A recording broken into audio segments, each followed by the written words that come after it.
Hoje é a última semana que a gente vai falar sobre o nosso plano de voo. O plano de voo é o nosso plano, né? É o nosso plano como comunidade aliança aqui em Lagoa Santa, de como que a gente vai percorrer ou voar pelos próximos 3 anos. Essa comunidade tem feito esses planos, não confiando que meramente os planos são suficientes, mas confiando de que Deus de fato pode abençoar e pode mudar os nossos planos. Acho que um dos grandes equívocos na nossa vida pessoal é a gente ficar esperando Deus fazer todas as coisas, e tem coisas que Deus quer que nós façamos, né? Então, tem alguém, eu não lembro quem é, que diz assim, ore como se tudo dependesse de Deus, e trabalhe como se tudo dependesse de você. E eu acho que essa é uma boa fórmula para a gente, na nossa própria vida pessoal, a gente fazer o melhor que a gente puder, fazer o máximo que a gente puder, e deixar o que a gente não consegue fazer para Deus fazer nas nossas vidas. Tá bom? Só para deixar assim mais claro, as mães que têm bebê, se quiserem, tem uma sala lá ali dentro que você pode ficar também, ficar mais à vontade, mas vai ter um sofazinho, você pode ficar escutando de lá, dá para escutar a mensagem também. Isso pode te deixar um pouco mais à vontade. Então vamos lá, plano de voo 2022. A gente leu na semana passada esse trecho de Atos, capítulo 2, 41 e 47. E a gente vai ler ele de novo hoje, só que vamos pegar algumas outras partes que a gente não pegou semana passada. Por que a gente está lendo esse texto? Porque se a gente quer ser uma comunidade cristã, uma comunidade em missão, a gente precisa olhar para as Escrituras, para a Bíblia, para a Palavra de Deus, e ver como é uma comunidade cristã descrita ou descrita pela Palavra de Deus. E a comunidade de Atos dos Apóstolos, que era a comunidade aliança, né, de Jerusalém, não era a comunidade aliança, era a comunidade de Jerusalém, a gente pode encontrar muita coisa boa, muitos alertas que servem para nós. Aquela comunidade, gente, eu não sei se você tem ainda aquela visão utópica na sua mente de que aquela comunidade era perfeita. Eu não sei se você pensa que a igreja que começou no primeiro século era uma igreja sem falhas, uma igreja sem erros, onde acontecia muito poder, muita cura, ninguém fazia nada de errado. Olha, se você tem essa imagem na sua mente, esqueça, aquela comunidade era tão imperfeita como a nossa. E a maneira como Deus trabalhava naquela comunidade era no mesmo ritmo que Ele trabalha nas nossas vidas. Então, quando a gente lê esse texto, a gente encontra algumas coisas. Vamos ler ele rapidinho? Os que acreditaram nas palavras de Pedro, ou seja, aqueles que estavam no discurso, no primeiro discurso que Pedro faz depois da ressurreição de Jesus, aqueles judeus que não estavam entendendo nada daquele negócio, de um movimento que se levantou depois que o Espírito Santo desceu em Atos 2 e capacitou aquele monte de gente a poder falar outras línguas conhecidas que se espalharam depois ao longo do Império Romano todo. Aqueles judeus escutaram as palavras de Pedro, Pedro pregou o evangelho para ele, disse para eles que Jesus Cristo é Deus encarnado, Deus que veio até nós. E Ele veio e morreu pelos nossos pecados, mas também venceu a morte, ressuscitou e Ele reina. E aqueles que quiserem ter uma vida, não uma vida boa, mas aqueles que quiserem ser resgatados dessa antiga maneira de viver, desse jeito que a gente não dá conta, devem se render a Ele, devem colocar os seus pecados diante dEle, devem reconhecer as suas fraquezas diante dEle, e Ele, como Deus Criador, como o Senhor Todo-Poderoso, estende as mãos e diz, nos dá o perdão e nos dá também capacidade para a gente viver uma vida diferente. Esse é um ponto interessante, porque você pensa que você vive a vida diferente a partir das suas forças? Não, você vive a partir daquilo que Deus te capacita. Mas é claro que você vai fazer as coisas como se tudo dependesse de você. Mas você vai viver conectado a Deus como se tudo dependesse dEle, deixando que Ele transforme você de dentro para fora. Então, quando essas pessoas ouviram as palavras de Pedro e se renderam a esse Jesus, eles foram batizados, eles foram colocados naquela comunidade. E aquele pessoal, versículo 42, todos se dedicavam de coração ao ensino dos apóstolos, à comunhão, ao partir do pão e à oração. E havia em todos eles profundo temor, e os apóstolos realizavam sinais e maravilhas. Os que criam se reuniam num só lugar e compartilhavam tudo o que possuíam. Vendiam propriedades e bens e repartiam o dinheiro com os necessitados. Adoravam juntos no templo diariamente e reuniam-se nos lares para comer.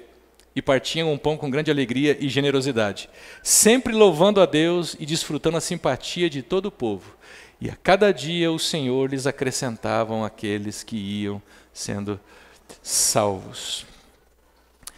Recapitulando a semana passada, pessoas que se rendem ao Evangelho, elas são integradas numa comunidade cristã. Se você já creu em Jesus, se você já se rendeu a Ele, entendeu o que Ele fez naquela cruz, você não entendeu direito, mas você entendeu o principal, e você quer ser discípulo de Jesus, você precisa ser integrado numa comunidade cristã. Você foi batizado. O batismo é esse símbolo de que você agora morreu para o velho homem, velha mulher, e nasceu para o novo homem, para a nova mulher. É um símbolo de entrada no reino de Deus. É um símbolo de que Deus te aceitou e te colocou para dentro do reino dele. A gente viu semana passada que a comunidade de Atos ela se desenvolvia sob uma liderança, sob uma visão. Não uma visão, assim, no sentido de algo engessado, mas tinha uma liderança. E a gente fala isso por quê? Porque eles entendiam o que eles precisavam fazer. Eles sabiam o que precisavam fazer e seguiam na direção disso. Quando eles eram integrados àquela comunidade, eles não chegavam naquela comunidade tentando impor as suas próprias visões. Eles se incorporavam, eles se adaptavam, eles entravam, eles se integravam à visão que a liderança daquela comunidade já vinha dando para aquela igreja.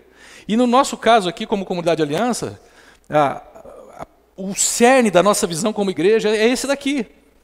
Os nossos encontros aos domingos, eles servem para nos discipular como grupo, para nos renovar na palavra, para nos corrigir, porque ao longo da semana a gente se perde, então a gente precisa vir aqui para que Deus nos realinhe.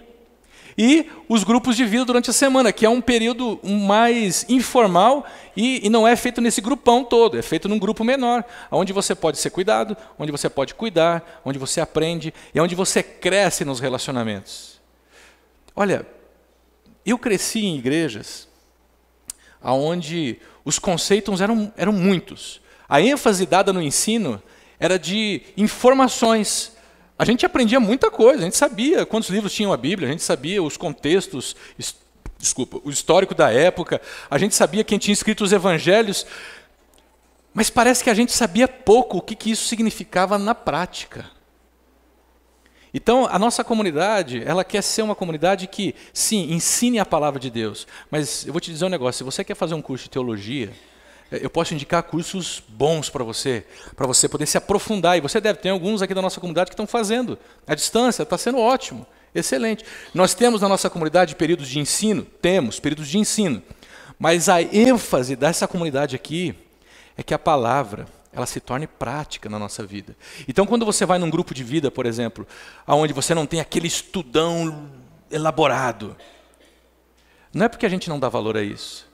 É porque a gente já fez o estudão elaborado no domingo, e aí durante a semana a gente vai conversar práticas daquilo que a gente aprendeu no domingo, mas ali vai ser a oportunidade de você experimentar o cuidado de Deus através das pessoas, através de quem está à sua volta. A gente acha que essas duas colunas, elas são suficientes para sustentar aquilo que Deus quer fazer na sua vida, te levar para a maturidade, para que você se engaje na missão. A gente não precisa ser uma igreja ativista, uma igreja cheia de atividades o tempo todo, para podermos amadurecermos. A gente entende que esses dois encontros, aos domingos, e os grupos de vida durante a semana, eles são suficientes, se você levar a sério esse negócio, se você se dedicar a esse negócio. Eles são suficientes para te trazer maturidade, para te trazer intimidade com Deus, para te trazer intimidade com as pessoas. E aí sim você vai ter capacitação para poder viver a missão, onde você está, na escola, no trabalho, na família e tudo mais, né? Então, eu estou falando isso porque, ao longo desses 11 anos, a gente às vezes é muito pressionado a se tornar uma comunidade cheia de coisas para fazer. E eu sei que a gente tem muitas coisas para fazer, mas nós sempre estamos tentando fazer a pergunta, Jesus, o que você de fato nos mandou fazer? Porque quando a gente começa a se envolver com coisas que Jesus não mandou a gente fazer, sabe o que isso gera em nós? Cansaço. E é isso que acontece na sua vida. Talvez você está se envolvendo com um monte de coisa, você acha que foi Deus que mandou você fazer, mas você está fazendo por culpa, desencargo de consciência, ou porque você gosta de fazer tudo mesmo, e você está deixando de fazer aquilo que de fato Deus mandou você fazer. E aí você está cansado, está estressado, está culpado e tudo mais. A vida na comunidade de Cristo é uma vida profunda, séria, mas é uma vida leve, uma vida suave, uma vida que é possível, porque o fardo de Jesus é suave. Tá? Semana passada a gente falou sobre servir, que é uma das áreas do nosso plano de voo, esse negócio que Deus precisa arrancar de dentro de nós, que é esse egoísmo da gente não se colocar a serviço do outro. Então a gente entendeu que nós precisamos exercitar o serviço, porque aquela comunidade de Atos era uma comunidade marcada pelo serviço, mas era uma comunidade também conectada às outras pessoas. Eles estavam juntos, um junto com o outro. A gente falou sobre os grupos de vida aqui semana passada. Eles se reuniam para comer nos lares. Se valorizava a amizade naquela comunidade. Eu sei, você às vezes vem de uma experiência complicada, que eu me abri, eu fui ferido porque eu participei de uma comunidade, eu me entreguei, ou eu tive uma experiência assim de que eu não fui muito acolhido em outras comunidades. Acontece e vai acontecer aqui. Mas não existe não existe, biblicamente, outro caminho para você e eu amadurecermos, se não for no meio de outras pessoas. Tá? Não existe como você amadurecer em Cristo, espiritualmente, até mesmo como pessoa, se você não tiver uma dinâmica de interação com outras pessoas. Esse negócio de autonomia não te leva ao amadurecimento, te leva à doença, te leva a você se tornar mais fechado. Por isso que uma igreja de Jesus é uma igreja conectada entre si. As pessoas, elas estão juntas. É difícil. A gente é difícil. Mas a gente entende que esse é o caminho que Deus nos deu, então a gente insiste nesse negócio. O que muda é que a gente aprende a se relacionar com mais sabedoria. Porque às vezes a gente vai com muita sede ao pote, com muita ingenuidade, e a gente se fera. A gente se fere, né? Saiu, a gente se fere. Mas a gente se fere, isso que eu quis dizer. Mas também vale dos dois jeitos.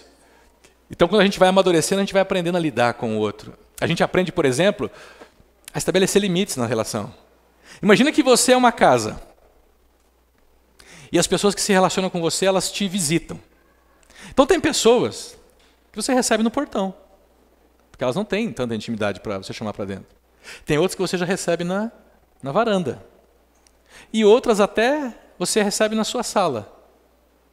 Mas aonde que é o lugar de intimidade na casa? Cozinha e quarto. Quando você chama alguém para a cozinha, quando você deixa alguém ver a tua cozinha, é porque você deu liberdade para essa pessoa. E no quarto, então, é praticamente uma pessoa só que entra. São poucas. Só que a gente tem essa besteira de levar todo mundo para o quarto e aí vira aquela bagunça. A gente precisa aprender a discernir os níveis de relação dentro de uma comunidade cristã. São pouquíssimas pessoas que você vai dar liberdade e intimidade para elas. Porque são pouquíssimas pessoas que sabem valorizar e lidar com a sua intimidade. Você já deve ter passado por isso, eu já passei, passo por isso. Tem pessoas que a gente entrega a nossa intimidade para elas, mas elas não honram essa intimidade. Elas jogam no chão e pisam, né? E você fica pensando, puxa, mas eu dei a minha liberdade para essa pessoa, ela me conheceu como eu era. A gente precisa ter esse discernimento como comunidade. Mas esse é outro papo, outro dia a gente conversa sobre isso. Hoje eu quero levantar com vocês as duas últimas áreas do nosso plano de voo, que é a área convide e doe. E primeiro, convide. Agora, gente, deixa eu dizer um negócio para vocês. A gente não tem interesse que as pessoas que vão se integrar à comunidade Aliança se integrem à comunidade simplesmente ou meramente porque elas gostam do estilo de reunião que a gente faz, do estilo de palavra que a gente tem, porque a gente fez grupos de vida, porque a gente não fica pegando no pé, a gente não fica... Até tem uns boatos por aí que rola que a nossa igreja é uma igreja assim que deixa tudo. E eu pensei que tinha morrido esse negócio, mas recentemente eu soube que alguém disse para um cristão, né, que estava procurando uma igreja, falou assim... Não, vai em qualquer igreja, menos naquela, que é a nossa igreja. Por quê? Não, porque lá eles são muito permissivos. Lá pode tudo, você pode beber, você pode ir para boate, você pode tocar o terror e ninguém vai falar nada. Falei, beleza, bora, vamos ver se é assim mesmo. Mas não é simplesmente porque as pessoas se sentem à vontade, porque as pessoas podem fazer o que querem. Não podem fazer o que querem, elas podem fazer o que Jesus quer. Agora o que elas querem é problema delas. Não é só por isso. a gente quer que as pessoas que se engajem aqui também entendam a nossa missão, para onde a gente está indo, como é que funcionam as coisas aqui. Então, por isso que a gente está gastando essas 3 semanas, e hoje é a última, para que você tenha certeza. Você que está há muito tempo, seja relembrado, e você que está chegando agora, possa perceber para onde que a gente vai caminhar. Convide é uma área da nossa comunidade destinada a comunicar o Evangelho para o mundo.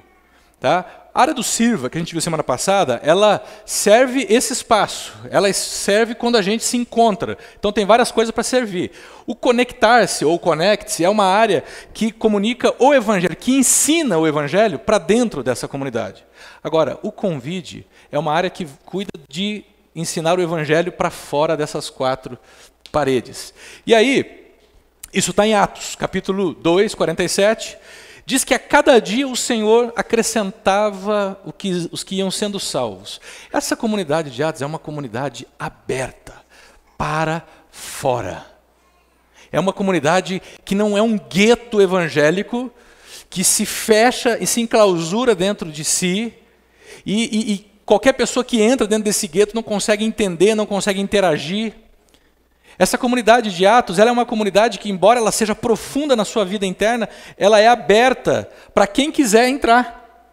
Isso quer dizer que quem quiser entrar, quem quiser fazer parte, vai conseguir ter consciência, clareza do que é dito. Vai conseguir se sentir convidado a ficar, vai se sentir à vontade para poder participar, quem sabe. Eu falo isso porque qualquer grupo tem essa tendência de se fechar em si e criar uma barreira muito grande para que outros façam parte. Ou talvez isso não é uma coisa declarada, né, direta, mas às vezes acontecem, às vezes a gente levanta barreiras na nossa programação, no jeito que a gente canta, no jeito que a gente faz as dinâmicas nos nossos encontros, no jeito que a gente se veste, no jeito que a gente fala, às vezes no ambiente. Sabe, tem alguns irmãos que são muito zelosos, e eles às vezes me questionam por que eu me preocupo em que a gente tenha o ambiente do nosso encontro o máximo de agradável possível. Por exemplo, por que a gente está aí lutando nesses meses e estamos chegando ao final dessa batalha com relação ao ar-condicionado? Realmente, não precisamos de um ar-condicionado. Depois eu vou mostrar para vocês aqui uma foto em Moçambique. O culto deles é debaixo de uma grande árvore. Vocês vão ver que legal. A gente não precisa de ar-condicionado para se reunir aqui dentro. Beleza? Todo mundo aguenta o calor e está tudo certo. 1 hora e está tudo de boa. Mas Fernando, eu entendo que essa pode ser uma barreira desnecessária para quem ainda não tem a maturidade, para quem não está dentro. Então eu quero eliminar essa barreira, eu quero que a gente faça acontecer. Eu, a diretoria dessa comunidade, a gente está trabalhando para isso, para que o ar possa funcionar, para a gente ficar à vontade aqui dentro. Por que a gente se preocupa com cadeiras confortáveis? Por que a gente se preocupa com o ambiente? Para você não é barreira, você está tranquilo, você vai sentar aqui, você tem a maturidade que você precisa da palavra de Deus e acabou. Mas eu não quero que essa barreira seja uma barreira para quem ainda não tem a maturidade. A gente quer cantar, a gente quer fazer o nosso encontro aqui de maneira com músicas que tenham letras claras e não letras que ninguém entende o que está cantando, e nem muitas vezes o próprio povo da igreja entende. Por quê? A gente não quer que essa seja uma barreira. A única barreira que nós queremos que exista nessa comunidade, a única barreira que impeça alguém de voltar ou de continuar, é quando eles ouvirem que Jesus Cristo é o Senhor da história. E que você não adentra a eternidade, você não é transformado e resgatado se você não se submeter a Ele. Se você não se render a Ele. Ponto. Aí, meu filho, beleza, pode ir procurar um outro Senhor para servir. Porque esse Jesus é assim. Você não compra a sua salvação, você não faz por você, você tem que deixar Ele fazer por você. Se isso te ofende, eu sinto muito. Mas fora isso, a gente quer ser uma comunidade aberta, mas também uma comunidade que entende essa missão de Deus. Olha, quando você lê o livro de Atos, capítulo 1, versículo 8, você tem esse trecho famoso. Vocês serão minhas testemunhas, ou seja, vocês receberão poder não de poder para oprimir, vocês receberão capacidade para testemunharem sobre mim. É o que Jesus fala, essas são as últimas palavras de Jesus. Gente, se Jesus naquele dia tivesse ido embora e ficado quietinho, mas estava sossegado.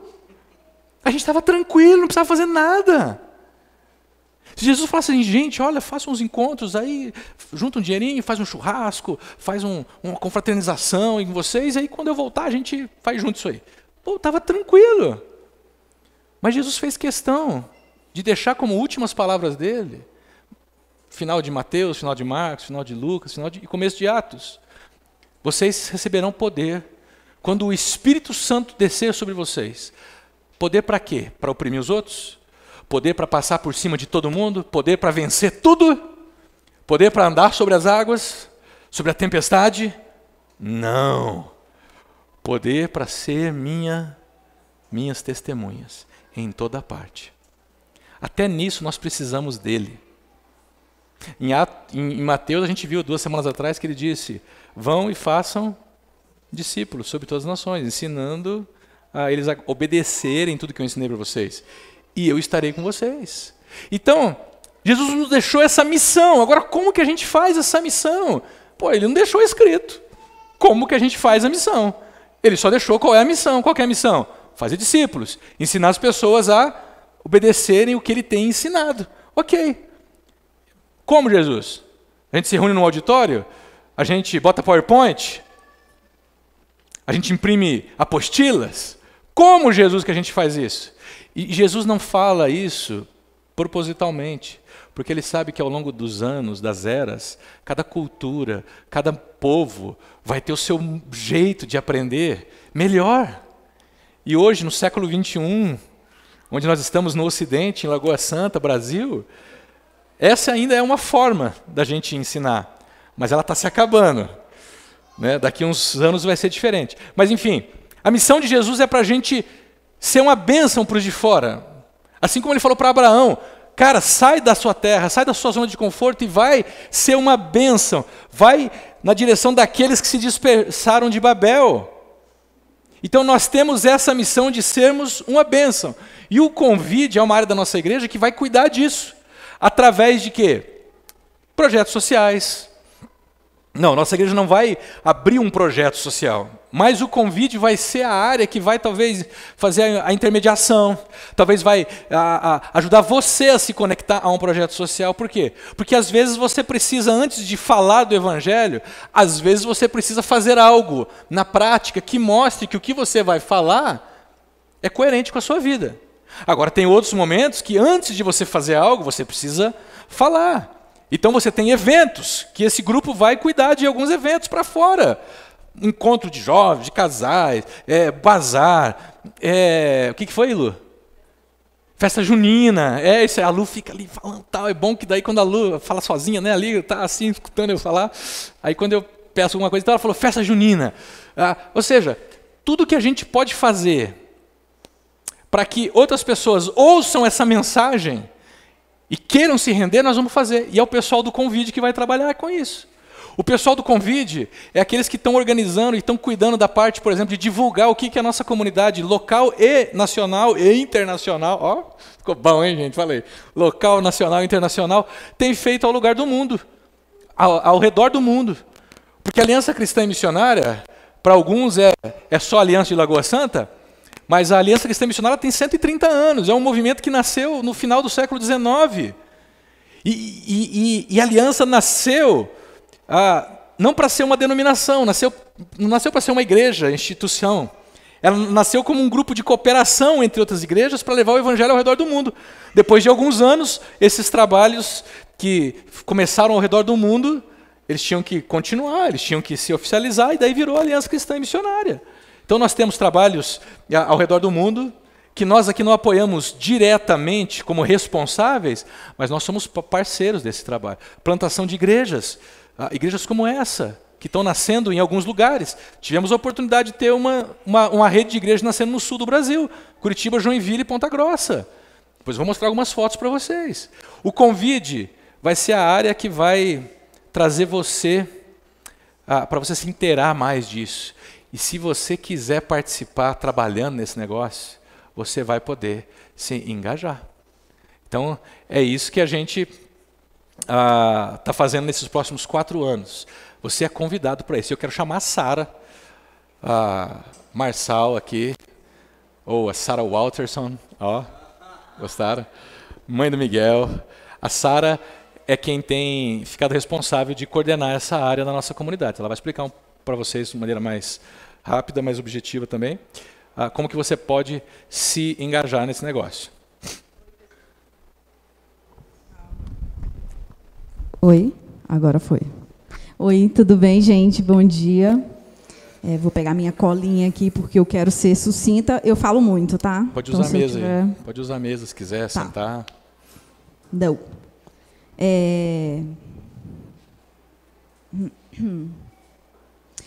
Então, vamos lá.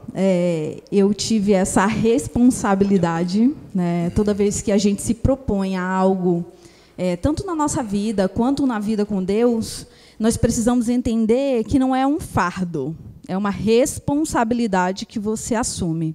E isso é muito importante, porque isso toca dentro de você e faz com que você se sinta, de fato, responsável por tudo aquilo, né, que acontece nas coisas que você está envolvido, né, e aquilo que você ficou responsável em fazer. E eu assumi a área do Convide com muito amor, muito carinho, porque sou eu, é a minha cara. É tudo que eu venho trabalhando dentro de mim ao longo de muitos anos. Eu me converti ao Evangelho. Eu conheci, né, o Evangelho com 11 anos. E, desde lá, eu vivia de forma superficial. E a vinda para cá, há 3 anos, me fez imergir num mundo totalmente diferente. E esse é o convite que eu quero fazer para vocês, que a gente saia da superficialidade que a gente vive, né, em determinados momentos da nossa vida, da nossa trajetória enquanto seres humanos, e a gente mergulhe nesse mundo de tantas possibilidades, que é o mundo que Deus quer que a gente viva e é que Ele nos apresenta. Então, sendo mais objetiva, como o Fernando falou, o Convide ele tem essas 4 missões dentro dele. E eu falo de missão porque quando a gente tem aí reuniões, né, e na nossa primeira reunião, e é o que eu tenho falado para eles sempre, se você quer se engajar, você precisa entender que você não está sendo voluntário. Então, a primeira coisa que a gente precisa pensar quando a gente fala do plano de voo, da aliança, é que você perca essa mentalidade que você vai ser voluntário e que você vai fazer as coisas só quando você puder. Não, a gente quer pessoas que entendam que isso aqui é uma missão de vida. E todo mundo tem um dom, todo mundo tem um talento, todo mundo pode ser missionário naquilo que você nasceu para ser. É como o Fernando falou, às vezes a gente se engaja tanto em coisas, quando, na verdade, a gente tem um dom para fazer uma coisa totalmente diferente, que vai ter um significado maior. Não para pessoas, falo para você mesmo em termos de vida. E o Convide, para mim, tem sido isso. E tenho certeza que, para o time do Convide, tem sido o exercício da nossa missão. E, falando um pouquinho, destrinchando, em projetos sociais, por exemplo, a gente fala do Convide que, sim, é algo que é para fora. Então, entendam que a nossa equipe ela tem uma visão e quer ter uma visão de mundo. Mas a gente também entendeu, nas nossas conversas e no direcionamento que a gente teve do nosso pastor e da nossa liderança, que o Convide ele precisa também atuar dentro, primeiro. Não adianta a gente sair daqui da nossa igreja e fazer um projeto social, por exemplo, quero fazer um projeto social lá no bairro carente, tal, se dentro da nossa comunidade existem pessoas que precisam da nossa ajuda. Sara, não é igual. Talvez não seja igual, mas para a pessoa que está precisando do nosso lado, eu sei que faz muita diferença. Então, assim, antes da gente começar a atuar para fora, eu quero convidar vocês para atuar dentro, para atuar para quem está do nosso lado. Será que quem está do nosso lado está passando por alguma dificuldade que a gente não sabe? Será que essa pessoa tem onde dormir? Será que essa pessoa tem o que comer amanhã? Então, eu falo porque eu já tive situações aqui na igreja que no dia seguinte a gente não tinha o que comer, mas Deus providenciou. Então, antes da gente pensar no que a gente vai fazer para os de fora, a gente quer pensar dentro. E pensando dentro, a gente começou a planejar algumas ações, e aí eu quero apresentar uma ação que já está pronta, e a gente vai começar a atuar, que é uma entrega de um kit maternidade. Toda mulher, quando passa essa fase de maternidade, ela precisa ser acolhida, ela precisa ser cuidada, e o convite, a partir de agora, graças a Deus, toda mãe, toda mulher que se tornar mãe, a gente vai entregar um kit para ela. Você quer trazer aqui, Thay, para a gente mostrar? E esse kit, ele vai representar um acolhimento, um amor que a aliança como um todo, né, através do convite, que essa mãe sinta. Ela vai se sentir acolhida, ela vai se sentir cuidada. Então, esse é um dos primeiros projetos que a gente tem desenvolvido, né? E a Patrícia, que teve bebê recentemente, é a que vai ser a primeira a ganhar o nosso carinho, o nosso amor para esse momento tão especial. Então, esse é o nosso kit para vocês conhecerem. Se quiser deixar aqui ou sentar. Tá?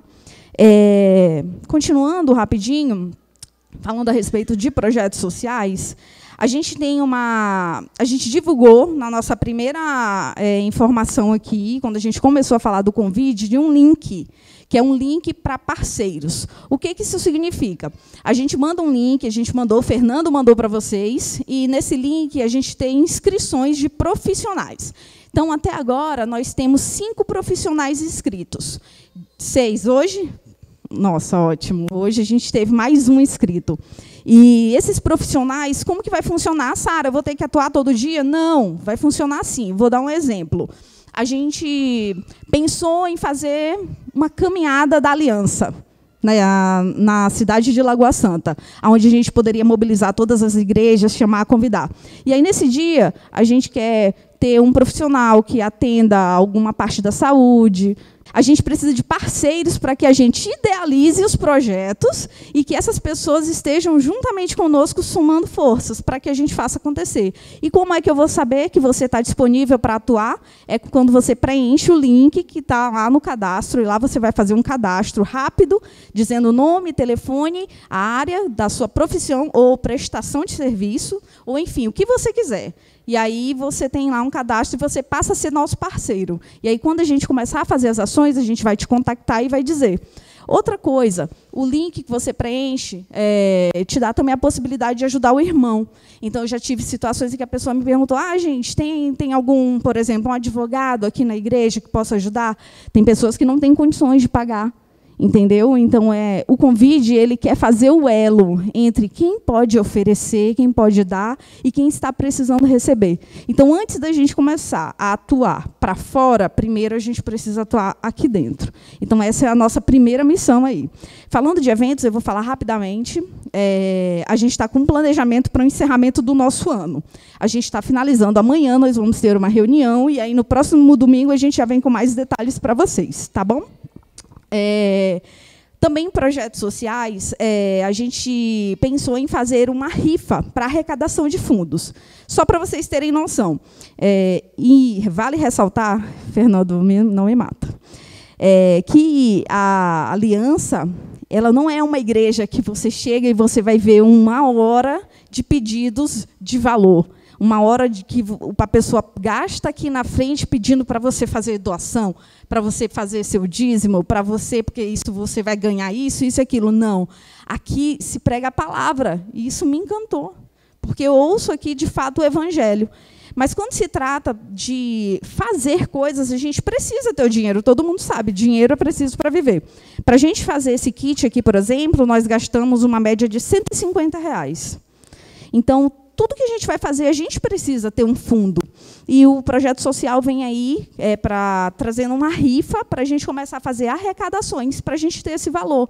Então, a gente vai ter um valor de fundo e a gente vai ter a possibilidade de fazer mais e mais.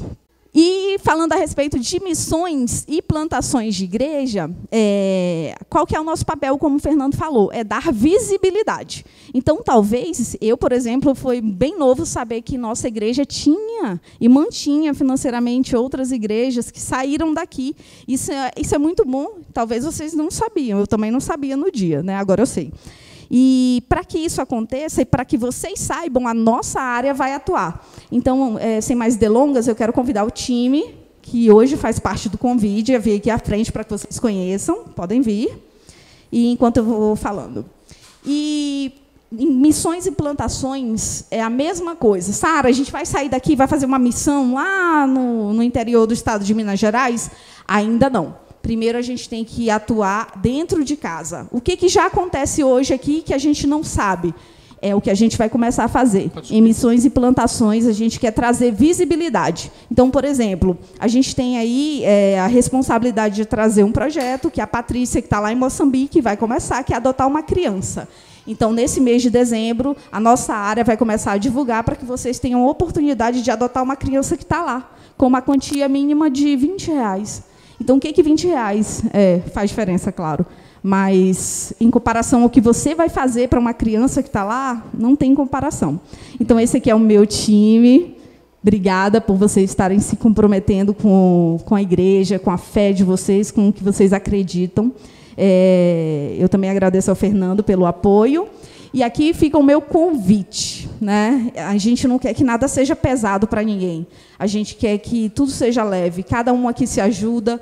Na hora que você pensar que o serviço, que a missão, ela é algo pesada, que vai te trazer desconforto, que você vai ficar tendo que separar seu tempo, vai mesmo. Você tem responsabilidades, mas entenda que você tem aqui um time e tem mais pessoas que não puderam vir hoje porque tinham alguns compromissos, que vão te apoiar nessa caminhada. Então, esse é o meu convite, sincero, com carinho, para que vocês olhem para essa área e as demais áreas, porque vocês têm dons diversos, né?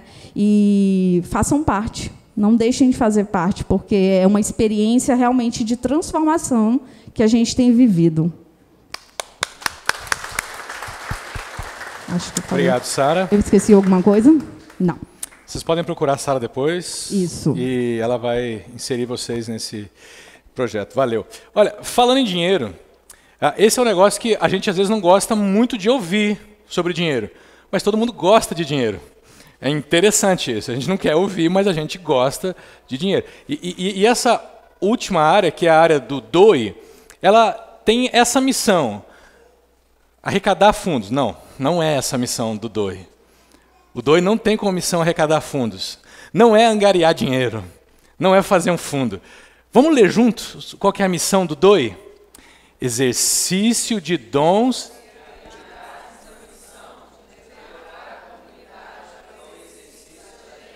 da generosidade.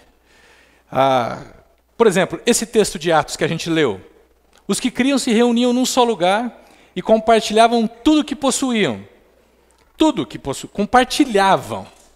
Vendiam propriedades e bens e repartiam o dinheiro com os necessitados. Quando você lê esse texto, quais são alguns sentimentos que emergem no seu coração?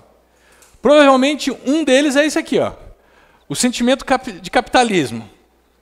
Nossa, mas você já pensou que absurdo o pastor falar sobre esse negócio? Ele está dizendo para a gente vender tudo que a gente tem. Ele está falando para a gente vender os nossos carros, os nossos iPads, os nossos telefones, as nossas casas e sair dando para todo mundo. Eu não acredito que o Fernando vai falar desse negócio desse jeito de novo.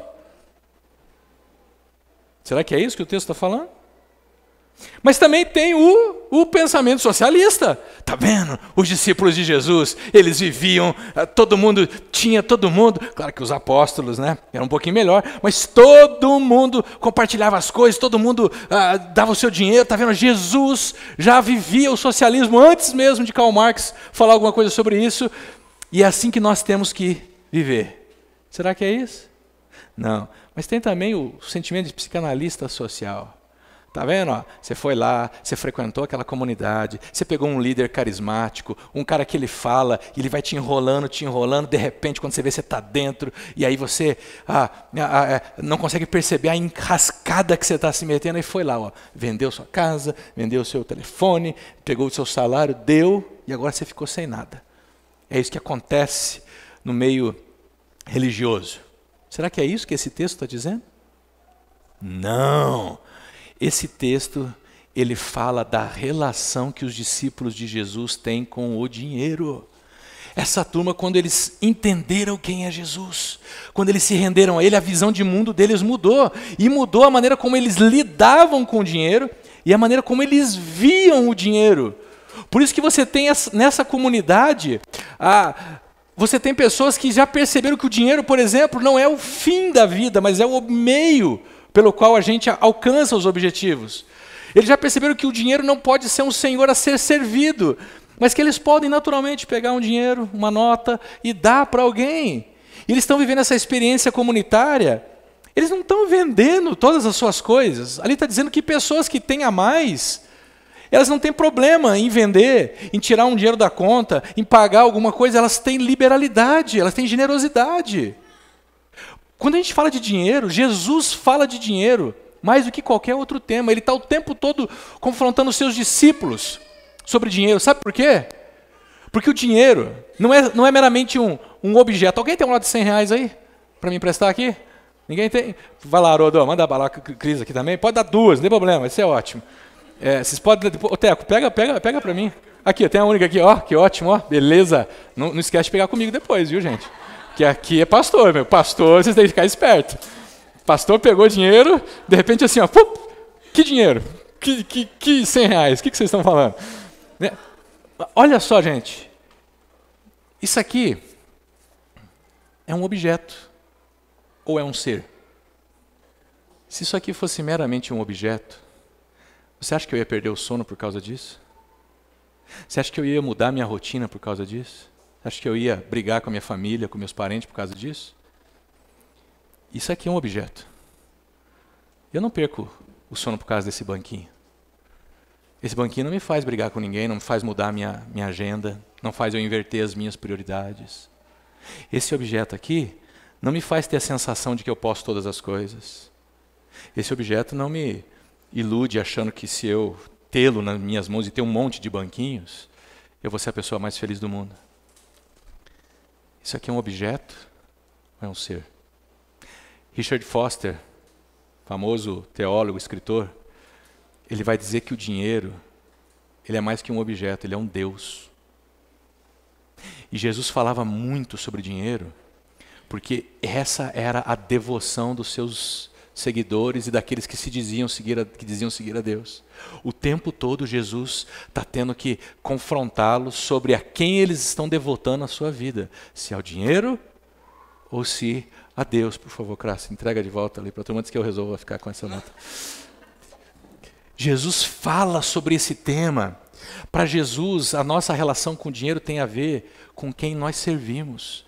A maneira como eu e você lidamos com o dinheiro, a gente precisa de dinheiro, mas a maneira como a gente se lança nos braços do dinheiro revela se nós servimos a Deus ou a Mamon, que é o Deus, na mitologia grega, para o dinheiro. A forma como usamos o dinheiro é parte da nossa espiritualidade. O Martinho Lutero, ele fala que a conversão ela se dá de maneira tríplice na nossa vida. Primeiro a gente entende na mente o que é a cruz, o que é o evangelho. Aí a gente aceita. Quando a gente aceita, vai para o coração. Aí no coração, a gente encarna esse negócio na nossa vida. E só depois é que vai para o bolso. É só depois que a nossa bolsa, ou nossa carteira, ou nosso aplicativo hoje se rende a Jesus e coloca os nossos recursos à disposição de Jesus. Por isso, falar de dinheiro na nossa comunidade é uma coisa importante. O fato de a gente não falar todo domingo não quer dizer que não é importante.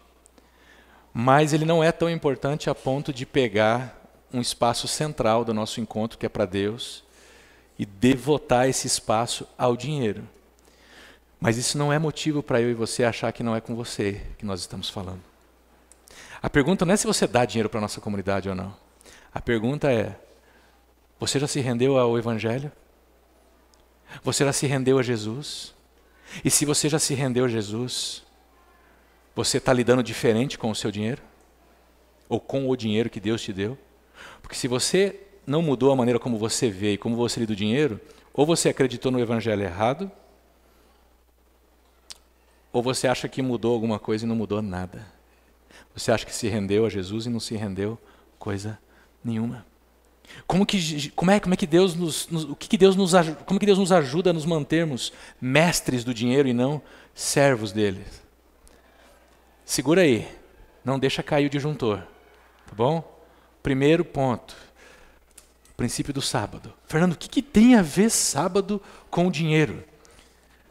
Trabalhará 6 dias e nele fará todos os seus trabalhos, mas o 7º dia é dedicado ao Senhor, o teu Deus. Nesse dia não farás trabalho algum. Você tem na antiguidade pessoas que têm que trabalhar todos os dias, porque a colheita tem que ser cuidada. E Deus está dizendo, eu sou quem cuido de você. Não é o seu trabalho sou eu que dou para você. Sou eu que sou o provedor da sua vida.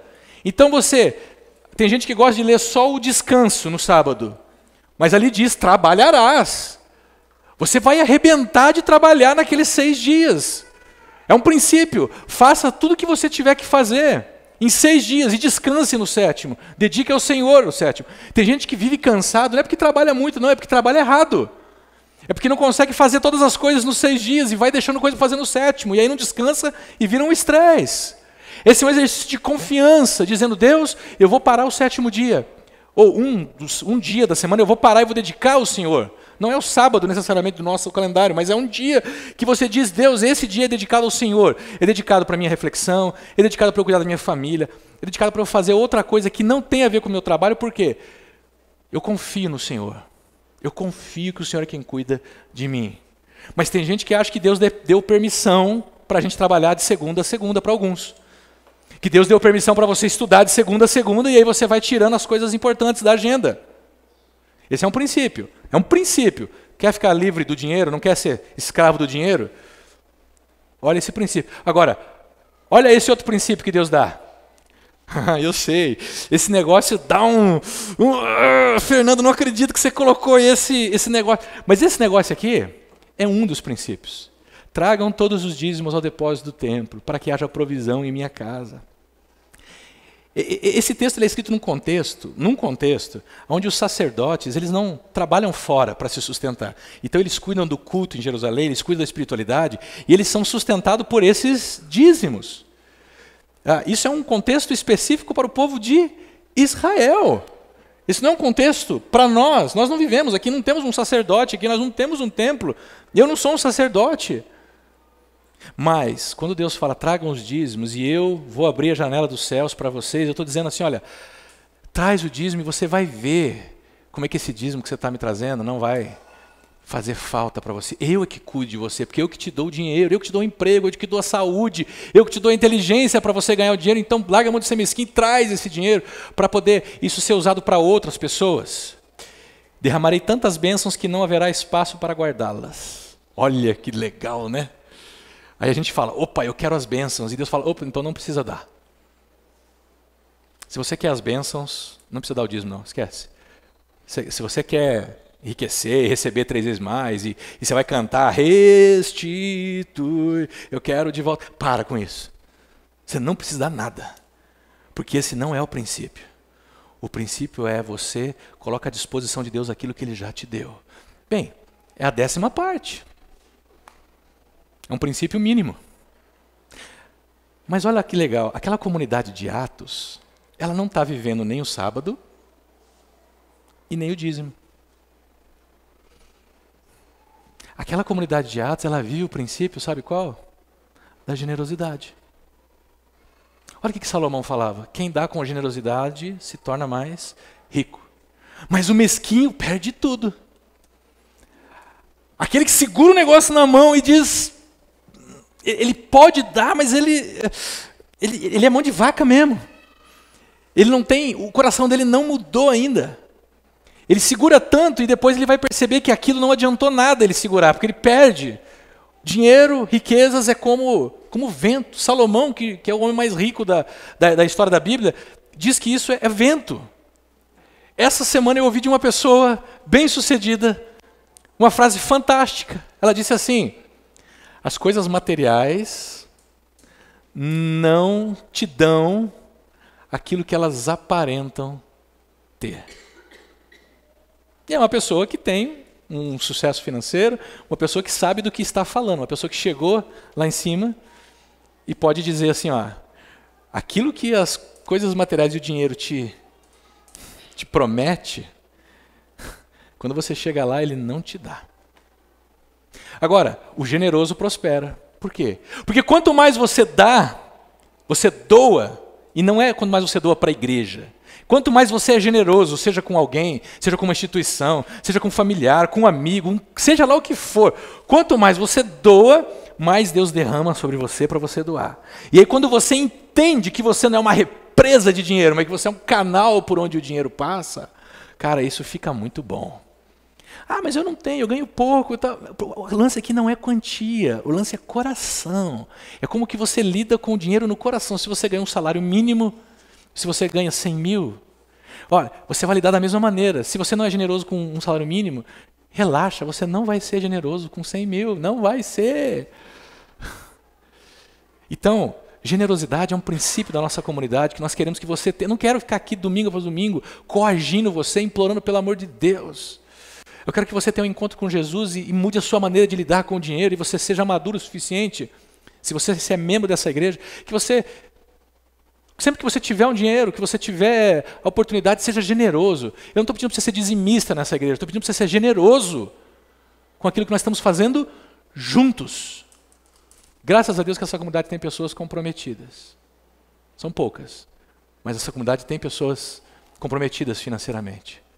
E a nossa diretoria tem feito um jogo de cintura assim fantástico para poder pagar as contas e poder fazer as coisas que a gente tem feito aqui.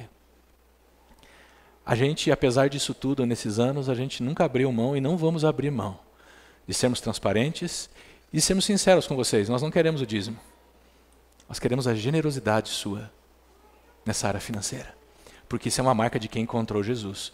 Paulo fala assim aos Coríntios, engraçado, né? Que aquela comunidade de Atos, que vocês viram vendendo os bens e propriedades e dando uns aos outros, essa comunidade passou por um período difícil de crise e eles perderam dinheiro. Eles ficaram pobres. E aí Paulo tem que levantar uma oferta com outros irmãos de uma outra região.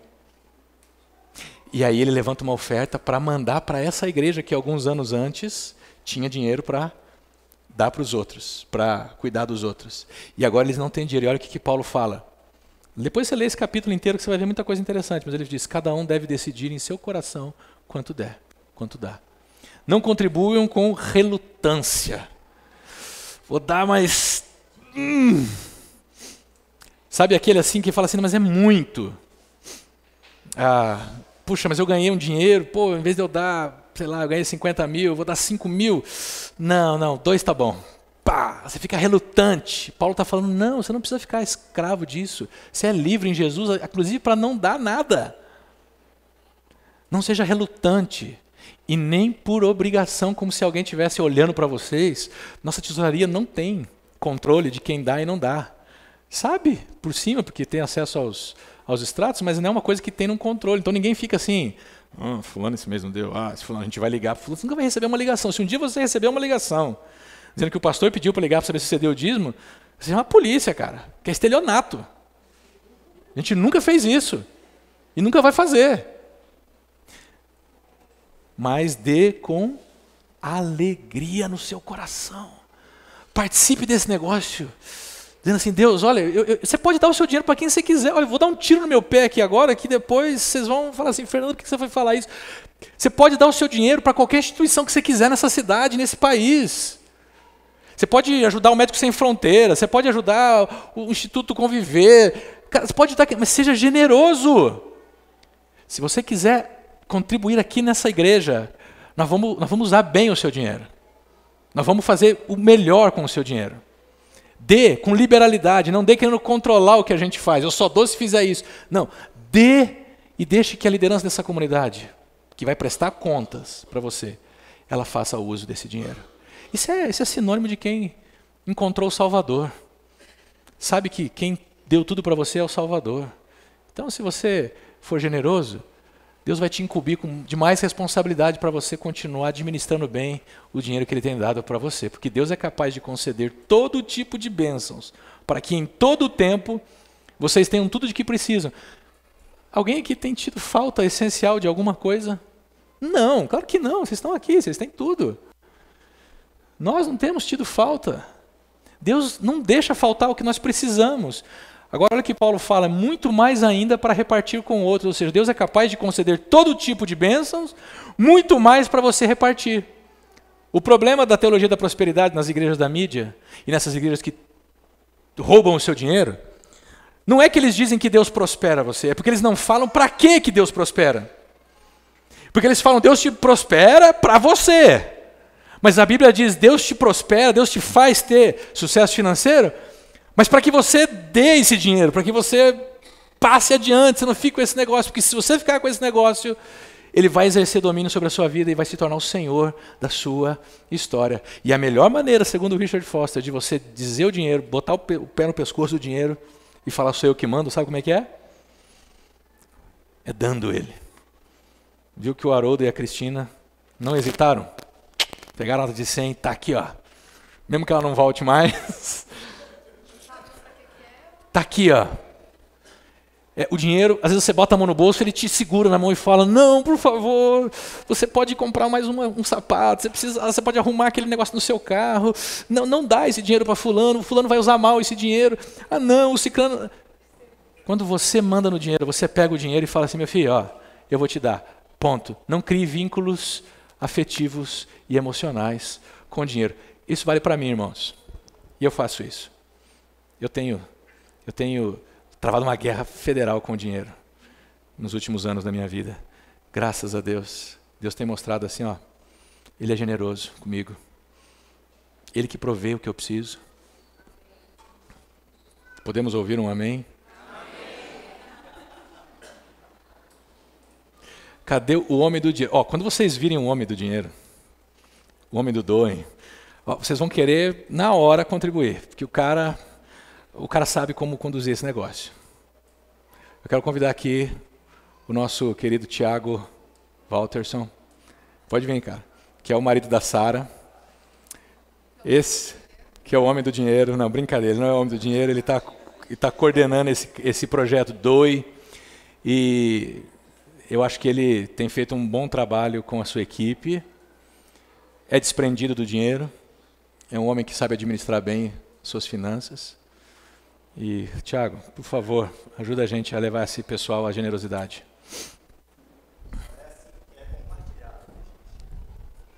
Henrique, por favor, Henrique. O que eu falo compartilhado? Vai. Bom, vamos lá. Só é assim porque é compartilhado. Porque ninguém pode administrar bem se não tiver ajuda, se não for algo participativo. Você pode falar, eu administro bem o meu dinheiro.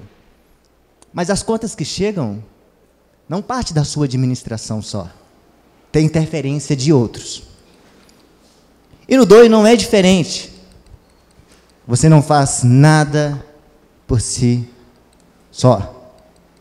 Se o DOE vai desenvolver um bom papel nesse plano de voo, é com a ajuda de um time forte, como tem sido. Por isso eu quero chamar Camila, Tiago, Gabriel. Estou marcando o tempo.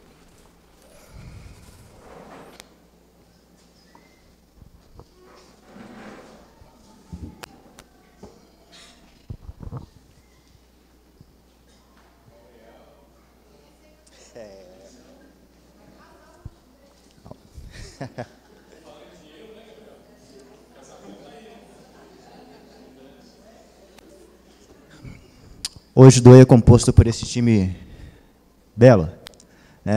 E o que é o DOE, afinal? O DOE ele vai lidar com meios de contribuição. O que seriam estes meios de contribuição? Hoje nós já temos funcionando aí as urnas, as maquinetas, temos meios de transferências, e o DOE vai começar a projetar novos meios para que essa contribuição aconteça, assim como já temos um que, por sinal, vocês tornarão ciência no próximo domingo. Então, não falte, pois isso faz parte do seu dia. Vai ser só mais uma ferramenta para a nossa comunidade, para facilitar a sua contribuição. O DOE também trabalha com a questão da prestação de contas. Hoje nós temos aqui a Camila ela faz parte do time financeiro dessa comunidade. E o que seria essa prestação de contas? É de fato informar a você as despesas, o que entra de receita, aonde vai cada contribuição, e a maneira como ela tem entrado e chegado a cada setor dessa igreja, certo? Temos a questão do projeto. Bom, como foi mencionado pelo convite, cada projeto tem um custo. Então o DOI também lida com isso. As questões dos projetos internos e externos, a questão da plantação de igrejas, a questão da missão. Isso é bom para a gente, como comunidade, como membros de um corpo. Temos a questão também do engajamento. O que seria a parte do engajamento? É despertar no próximo a vontade de contribuir, de estar junto, de comprar uma ideia e doar para que essa ideia, de fato, aconteça. Não só na comunidade, mas em todo planejar. Porque o DOI é resultado, é uma soma de ações. Por isso que eu falo que não é algo privado, é algo participativo, é algo comunitário e que necessita de mais pessoas somando nisso. O DOI vai lidar com ações do Connect, do Sirva, do Convide, tudo que o Connect pensar e demandar recurso, tudo que o Convide pensar e demandar recurso, tudo que o Sirva pensar ou necessidade de manutenção e demandar recurso, vai chegar no DOI. Então, meu convite é, venha, doe um pouco do seu tempo para que isso de fato aconteça da melhor forma possível, mas também doe um pouco de recurso para alcançarmos da melhor maneira e com mais exatidão cada projeto. Bom, esse é o time. Obrigado, gente.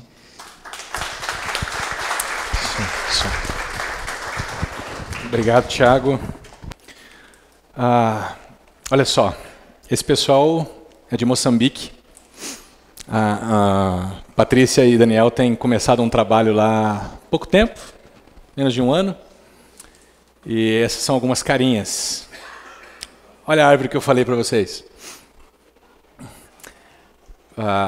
Aí você pensa, puxa, que gostoso. Bem, debaixo de um calor de 45 graus para cima, eu acho que não é tão gostoso assim, mas é a maneira como esse povo tem se reunido e nossa comunidade tem participado financeiramente, indiretamente, desse trabalho. Nós fazemos parte da Aliança Cristã e Missionária e estamos juntos nisso. Mas também temos alguns irmãos da nossa comunidade que diretamente têm ajudado nesse projeto. Olha os nossos grupos de vida, gente. Olha os nossos grupos de vida. Você que ainda não participa de um grupo de vida, 2020 está aí. Você vai ficar fora de um grupo desse? Olha como é que esses grupos têm acontecido, gente. Olha como é que a nossa comunidade há anos tem feito isso. Olha o Kids, vocês que nunca foram lá no tempo de culto, porque tem gente que vai. Mas quem não foi no tempo do culto lá ver as crianças, olha a alegria, olha o sorriso no coração dessas crianças, dessas tias que estão servindo ali domingo após domingo, incansavelmente. Olha a Urbana em Curitiba, é um grupo pequeno, 30, 35 pessoas, mas é um grupo que está pregando esse evangelho que nós estamos pregando aqui e estão pregando lá. Olha Joinville, onde o Jay, que era pastor nosso aqui, está trabalhando. O Jay, para quem não conhece o Jay, é esse cara aqui, ó, que está aqui. Ó. Ele ficou 4 anos com a gente aqui e hoje ele está em Joinville. Olha que coisa legal, e a gente faz parte desse negócio. Não é só financeiramente, estrategicamente, relacionalmente. Você pode mandar mensagens, você pode entrar em contato com eles. Por exemplo, quer ver uma coisa relacionada ao DOI, que é muito interessante, que o DOI ou o Convide pode já administrar hoje? Esses caras, eles estão trabalhando lá, chega o final do ano agora, esses pastores, eles não têm um 13º, eles não têm um presente que a gente oferece para eles. Por que a gente, como igreja, não levanta uma oferta, por menor que seja? E a gente passa para o Altamir e para o Jay como símbolo de cuidado para que eles comprem lá um peru para eles comerem junto com a família e tudo mais. Você quer fazer esse negócio? Procure o Tiago, procure a Sara. Essa é uma das maneiras da gente contribuir. Você quer ir visitá-los? Quer ir para Moçambique? Quer ir para Joinville e Curitiba? Vai! Mas você precisa saber que a nossa igreja está envolvida nisso. Nós temos uma missão, fazer discípulos. E nós estamos engajados nesse negócio, gente. Por isso, eu quero terminar hoje de manhã com a ceia. Eu quero pedir para vocês, alguém da recepção, chamar as tias com as crianças. Pedir para as crianças entrarem e cada criança ir com os seus pais. Em silêncio, por favor, Marcelo, bota a ordem lá. Eu queria que você pensasse nessa manhã. Você já foi integrado nessa comunidade aqui como discípulo? O que é ser integrado nessa comunidade como discípulo? Bem, se você não conhecia Jesus antes, se você não fazia parte de nenhuma comunidade cristã antes, mas se você já se rendeu a Jesus aqui, e você já foi batizado nessa comunidade, então você está integrado nessa comunidade. Não, você veio de outra igreja. Você quer fazer parte dessa comunidade. Você não vai precisar se batizar de novo, mas você vai precisar expressar isso para a gente. Você vai precisar expressar isso para o pessoal do Sirva, que é o Crasso, que é o responsável. Eu quero me tornar membro dessa comunidade, porque o ano que vem, 2020, a gente vai fazer esse negócio funcionar um pouco melhor. Até hoje está que nem o time do Cruzeiro. Você chegar com o uniforme, você joga. Né? Então, a gente chega aqui... E olha que meu filho é cruzeirense, hein, gente? A gente chega aqui e a gente vai se engajando, e eu acho que é legal, é leve, a gente vai fazendo parte, mas à medida que uma comunidade começa a crescer, não rola mais desse jeito. Sabe por quê? Começa a dar muita bagunça se a gente não organiza algumas coisas. Então, se você não se integrou nessa comunidade como discípulo de Jesus ainda, procura o Crasso. Fala, o que eu preciso fazer para me integrar como membro dessa comunidade? Você ainda não se rendeu a Jesus, você ainda só ouve, você gosta de vir aqui por causa do ambiente, você gosta de vir aqui porque você gosta da palavra, da música, ou porque você gosta do cafezinho. Está tranquilo, você continua vindo, continua ouvindo, e a hora que chegar o seu momento, a hora que chegar a sua hora, você nos procure. A pergunta é, você já se integrou nesta comunidade aqui? Se você já se integrou nessa comunidade, em quais dessas áreas você vai servir de 2020 a 2021? Sirva. Procure o Crasso. Conecte-se. Procure o Teco e a Lu. Convide. Procure a Sara. O Doi. Procure o Tiago. Eu não posso servir os 3 anos. Fica tranquilo, a gente não espera que você sirva os 3 anos. Fala, eu posso servir por esse ano, eu posso servir pelos próximos 6 meses. Mas em quais dessas áreas você vai se deixar usar para se tornar um discípulo de Jesus, engajado na missão dele? E uma pergunta para você refletir e praticar depois. Você tem sido generoso com os recursos que Deus tem te dado? Se sim, onde? Tudo bem, você não dá aqui na comunidade Aliança, mas beleza, você está dando dinheiro para alguém? Você está investindo em algum lugar? Porque o que Deus espera de você é que você seja generoso. Se você não está sendo generoso, por quê? Agora, se você for contribuir nessa comunidade, dê com alegria. Não dê com obrigação. Deixa eu te contar um segredo. Se no seu coração você está pensando assim, mas eu tenho pouco dinheiro.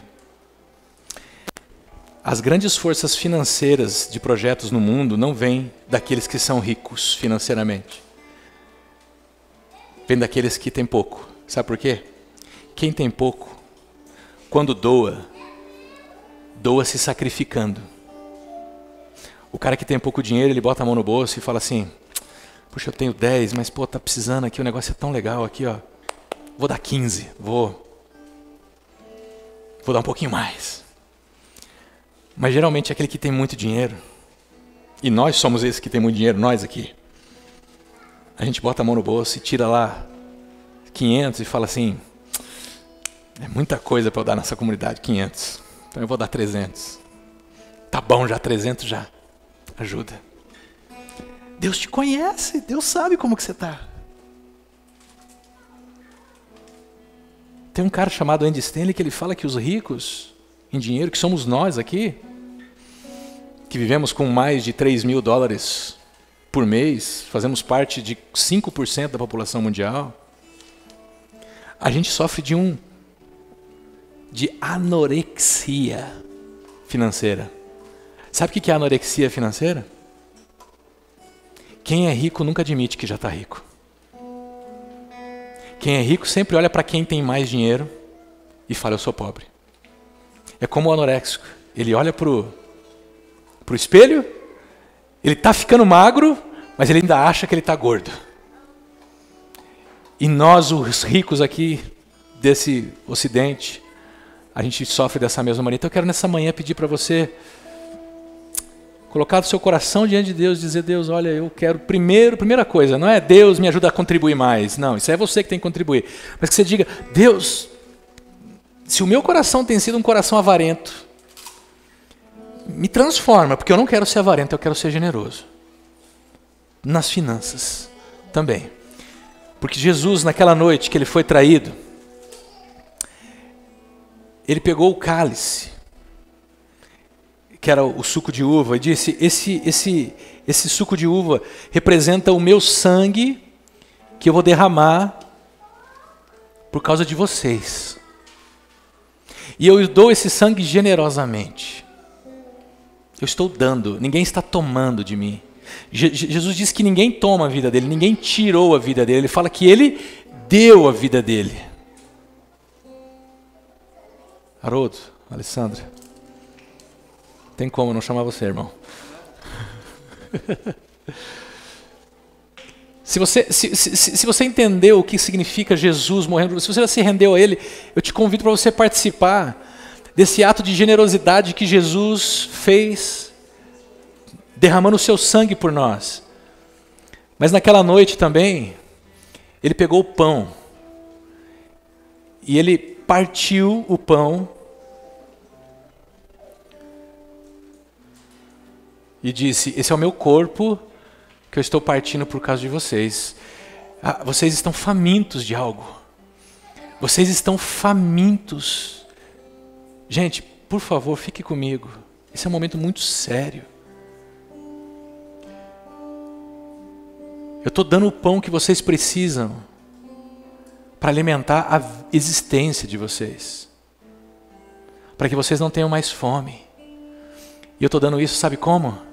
Generosamente. Generosamente. Rafa, Pétala, por favor. Vamos aqui, ó. Pega aqui no coisa aqui, ó. Pode ir, um de cada lado. Alaine, se quiser vir ajudar também, acho que tem um pedaço de pão para você aqui ajudar, ó.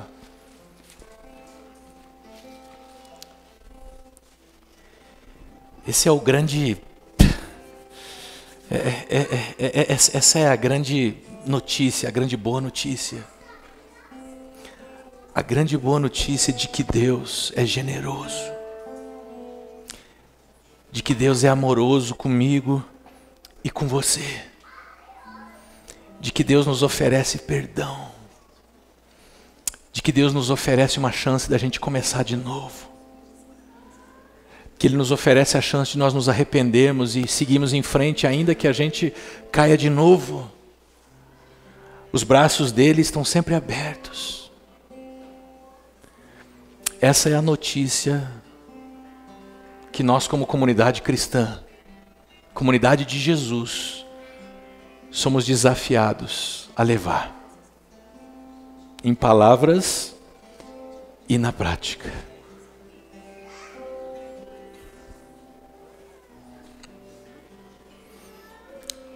Gaste um tempo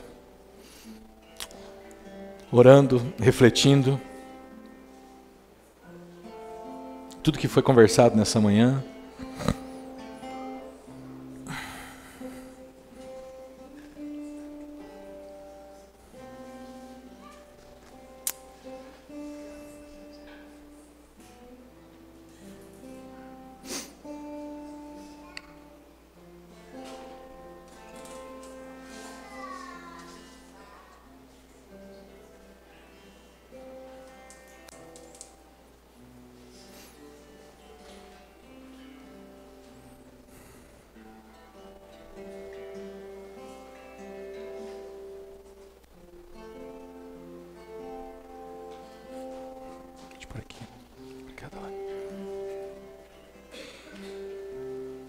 Obrigado, Pétala.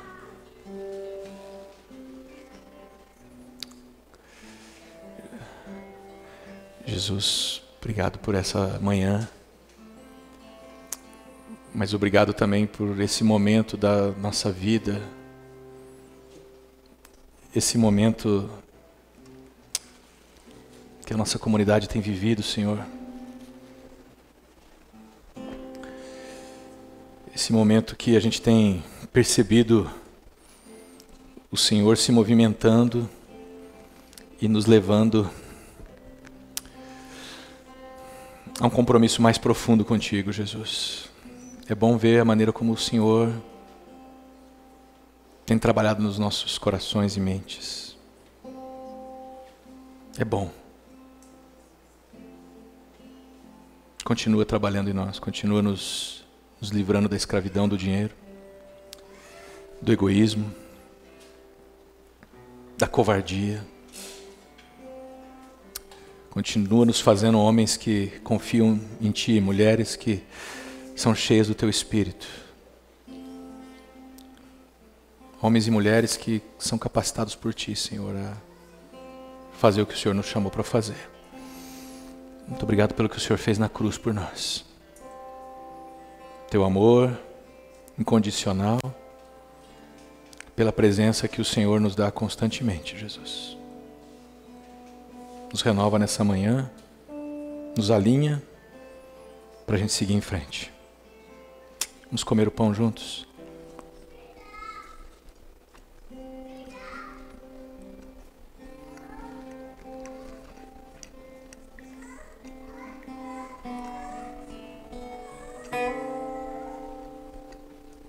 Vamos tomar junto.